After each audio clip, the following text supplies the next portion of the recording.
আজকে আপনাদেরকে দেখাবো আমি ঢাকার মেট্রো ট্রেন। যারা যারা দেখেন নাই ঢাকার মেট্রো ট্রেন, সম্পূর্ণ ব্লগটা দেখলে দেখতে পারবেন ঢাকার মেট্রো ট্রেন। কিন্তু টিকিটের দাম অল্প বেশি। আমরা যেহেতু দিল্লি মুম্বাই মেট্রোতে ঘুরছি, ওই অনুপাতে টিকিটের দাম অল্প বেশি। এটা টিকিট কাউন্টার। এখন আমি টিকিট নিব দুইটা, তো আমি এখন টিকিট নিতেছি দুইটা, দেখে নেন।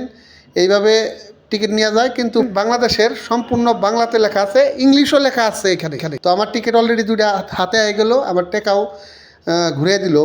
মানে যে টিকিট ধরেন দিল্লিতে কাটলে 20 টাকা 20 টাকা 40 টাকা নিত, এই জায়গায় 80 টাকা করে টিকিটের দাম নিল।